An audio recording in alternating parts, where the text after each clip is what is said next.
নমস্কার বন্ধুরা, অমৃতের সন্ধানে পথ চলা এই চ্যানেলের আরও একটি নতুন পর্বে আপনাদের সকলকে জানাই সাদর ও সুস্বাগতম। কেমন আছেন আপনারা? আশা করি ঠাকুর, মা এবং স্বামীজির কৃপায় সকলে খুব ভালো আছেন, সুস্থ আছেন।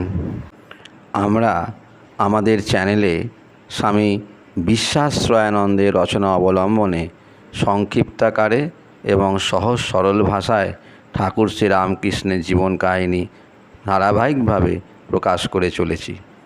ইতিমধ্যেই একে একে 12টি পর্ব প্রকাশিত হয়ে গেছে। আজ আমরা প্রকাশ করতে চলেছি ত্রয়োদশ পর্ব। আমরা জানি এসব কাহিনীর কথা আপনারা হয়তো বেশিরভাগ মানুষই জানেন, তবু আমাদের মনে হয়েছে যতবারই এই সব কথাগুলি আমরা পড়ব বা শুনব বা জানব, ততবারই আমাদের ভালো লাগবে। আমরা সমৃদ্ধ হব, জীবনে চলার পথে নতুন দিশা পাব, যা আজ আমাদের এই অস্থির জীবনে বড়ই দরকার। একটা কথা আছে, ফুল ফুটলে ভ্রমর আপনি এসে জোটে। শ্রীরামকৃষ্ণ যখন যেভাবে সাধনা করে সিদ্ধ হতেন, তখন সেই ভাবের কত সাধক তাঁর কাছে এসে যেত। সব সাধনা শেষ হবার পর কত বড় বড় সাধক পণ্ডিত তাঁর কাছে ভগবানের কথা শোনার জন্য আসতে লাগলো। ভগবানকে পেতে চান এমন বহু বয়স্ক লোক এলেন। স্কুল কলেজের ছেলেরাও অনেকে এলো। ছেলেদের শ্রীরামকৃষ্ণ খুব ভালোবাসতেন। তারা ফুলের মতো পবিত্র কিনা তাই। কেশবচন্দ্র সেন, বিজয় কৃষ্ণ গোস্বামী, মহেন্দ্রনাথ গুপ্ত, গিরিশচন্দ্র ঘোষ, বলরাম বসু, সুরেন্দ্রনাথ মিত্র প্রভৃতি কত নামকরা লোক ও ভক্তেরা এলেন। নরেন্দ্রনাথ দত্ত, পরবর্তীতে স্বামী বিবেকানন্দ, রাখালচন্দ্র ঘোষ, পরবর্তীতে স্বামী ব্রহ্মানন্দ, শরৎচন্দ্র চক্রবর্তী, যাকে আমরা পরবর্তীকালে স্বামী সারদানন্দ বলে জেনেছি প্রভৃতি স্কুল কলেজের ছেলেরা এসেছিলেন। সবাই কত কথা শুনলেন তার কাছে। মহেন্দ্রনাথ গুপ্ত তো সব কথা পরে লিখে শ্রী শ্রীরামকৃষ্ণ কথামৃত নামে 5টি খণ্ডে বই প্রকাশ করলেন। কত সহজ কথায় শ্রীরামকৃষ্ণ ভগবানের কথা বুঝিয়ে বলতেন, সেই বইগুলি পড়লে তা জানা যায়। নরেন্দ্রনাথ প্রভৃতি অল্প বয়সী ভক্তরা পরে সন্ন্যাসী হয়ে সারা জগতে শ্রীরামকৃষ্ণের কথা প্রচার করে গেছেন। কত ভালো ভালো কথা বলেছেন মানুষের কল্যাণের জন্য, সেসব কথাও বই হয়ে প্রকাশিত হয়েছে। স্বামী বিবেকানন্দের সব কথাই শ্রীরামকৃষ্ণের কাছে শোনা কথা। শ্রীরামকৃষ্ণের একজন গৃহী ভক্ত অক্ষয় কুমার সেন রামায়ণ মহাভারতের মতো করে পদ্যে শ্রীরামকৃষ্ণের জীবনী লিখেছেন। শ্রীরামকৃষ্ণের সন্ন্যাসী শিষ্য স্বামী সারদানন্দ শ্রীরামকৃষ্ণের জীবনী শ্রী শ্রী রামকৃষ্ণ লীলা প্রসঙ্গ লিখে গেছেন। এই সব বই থেকে তাঁর কথা আজ আমরা জানতে পারছি। সাধনার পর শ্রীরামকৃষ্ণ 13 বছর ধরে দক্ষিণেশ্বরে থেকে কতজনকে কত ঈশ্বরীয় কথা শোনালেন।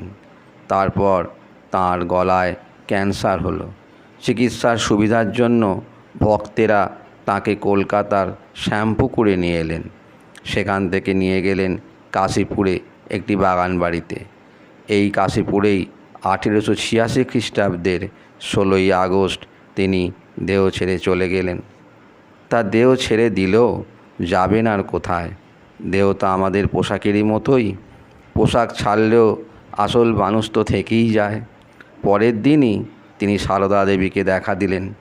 হিন্দু মেয়েরা যেমন বিধবা হওয়ার পর গায়ের গয়না টয়না সব খুলে ফেলে, সারদা দেবীও তাই করতে যাচ্ছিলেন। এমন সময় দেখেন শ্রীরামকৃষ্ণ এসে বলছেন, আমি গেছি আর কোথায় যে সব খুলে ফেলছো? এই তো ও ঘর থেকে এই ঘরে এসেছি। কয়েকদিন পর স্বামীজিকেও তিনি দেখা দিয়েছিলেন।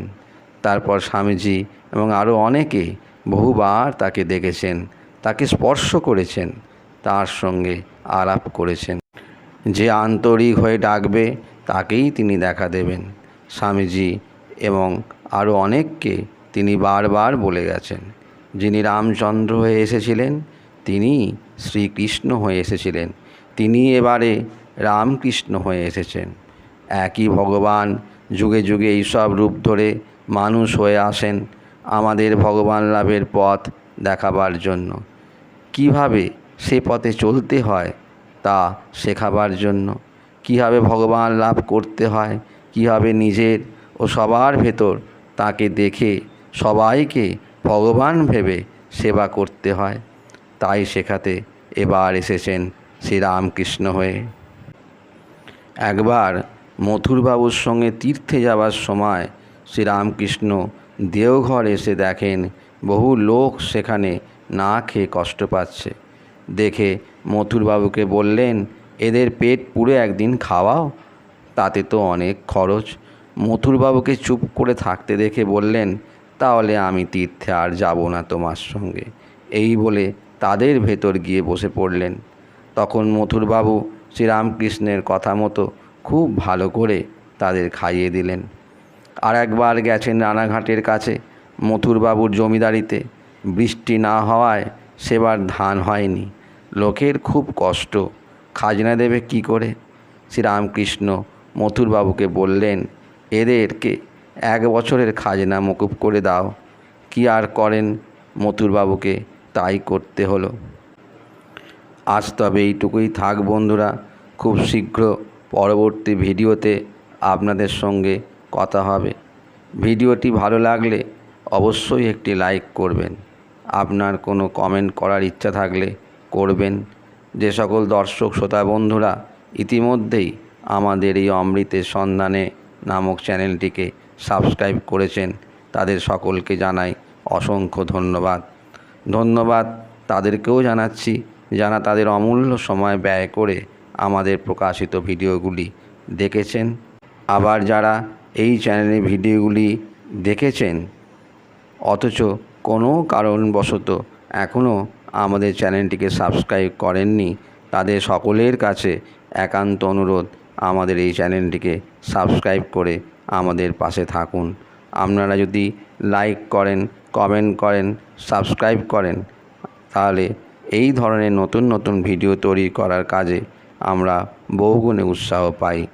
আপনারা সকলে ভালো থাকুন, সুস্থ থাকুন। নমস্কার, ধন্যবাদ।